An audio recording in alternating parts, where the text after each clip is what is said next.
بسم اللہ الرحمن الرحیم۔ اٹھو مسلمانوں، اپنے مقدر جگا لو، نماز ادا کر کے اپنے اللہ کو منا لو۔ کھول کے دیکھ چشمے دل آتا ہے لطف کیا نماز میں، ہر طرف آتا ہے نظر نور خدا نماز میں۔ میرے دوستو برخوردارو، نماز ادا کرنے کے بعد یا رقیبو، اللہ کا نام پڑھا کرو، اللہ کے ناموں کی تسبیح کیا کرو۔ اللہ کی مہربانی سے جسم کے کسی سے بھی درد ہوگا، زخم ہوگا، آپ وہ خود ہی دم کیا کریں۔ اللہ کی مہربانی سے وہ زخم جلدی صحیح ہو جائے گا۔ اللہ کے ناموں میں بہت طاقت ہے، اور جب آپ فرائض کی ادائیگی کر لیں تو پھر نوافل سنتوں کو بھی باقاعدگی سے پڑھا کرو، تب آقا صلی اللہ علیہ وآلہ وسلم سے محبت ہوگی۔ یہ کہ نوافل چھوڑتے جانا، اثر کی اور شاہ کی سنتوں کی طرف اہمیتی جو کم دیتا ہے، فرائض کو ہی انتظار کرتا رہتا ہے اور چھوڑتا جاتا ہے، سن لو اس کے فرائض رہ جاتے ہیں، کافی دفعہ وہ فرائض رہ جاتی ہے، پھر تکبیر اولیٰ سے پیچھے رہ جاتا ہے۔ اگر آقا صلی اللہ علیہ وآلہ وسلم سے محبت کرنی ہے تو پھر نماز آنکھوں کی ٹھنڈک ہے۔ آقا صلی اللہ علیہ وآلہ وسلم تو اللہ سے بھی محبت تب ہوگی جب آپ رکوع سجود زیادہ کریں گے، تو فرائض میں تو اتنے ہی ہوتے ہیں مخصوص جتنے فرائض ہیں دن میں، تو اگر اتنے ہی رہے تو وہ بہتر کو ایمانداری سے بتلاؤ۔ اللہ کو رکوع سجود کس کو کرنے ہیں؟ اللہ کو۔ تو نمازیں کیا ہیں؟ آقا صلی اللہ علیہ وآلہ وسلم کی آنکھوں کی ٹھنڈک، تو رکوع سجود جو ہیں وہ اللہ کو ہی کرنے ہیں۔ دونوں ہستیوں کو کون سی چیز پسند ہے؟ رکوع اور سجود۔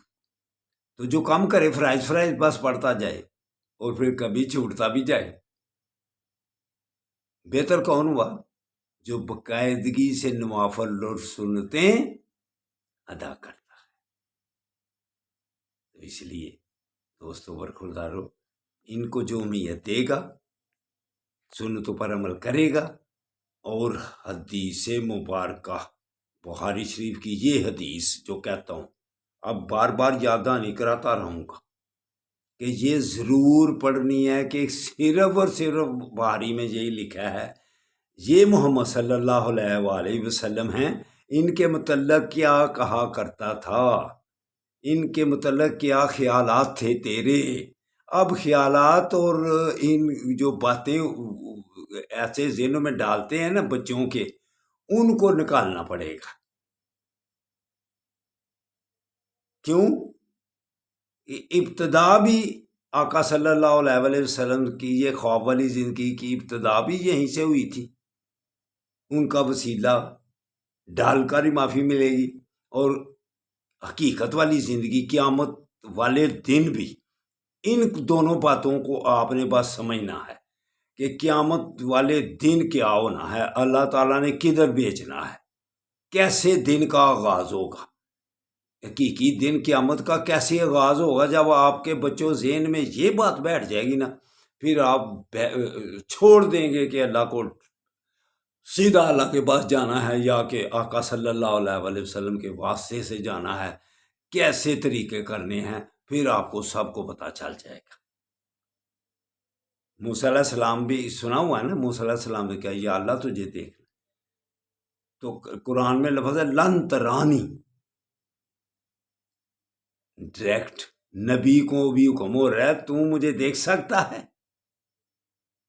یہ آقا صلی اللہ علیہ وآلہ وسلم کا شرف ہے، محمد صلی اللہ علیہ وآلہ وسلم، جن کا حقیقی زندگی شروع ہونے سے پہلے ہی دیدار کرایا جائے گا ہر بندے کو۔ دیکھ،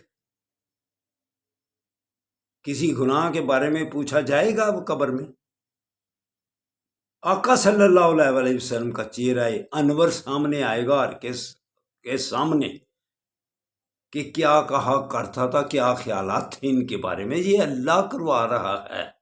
تو جو بات اللہ کروا رہا ہو اس کو جلدی مان لیا کرو، کوئی اور کہے نا تو ٹھیک ہے، ہیلو ہی سے کر لیا کرو، تو اللہ جو کہتا ہے نا، اللہ کی جو مانتے ہیں آپ، تو اللہ جو کہتا ہے وہی کرو، یہاں بھی تو حقیقی زندگی میں بھی۔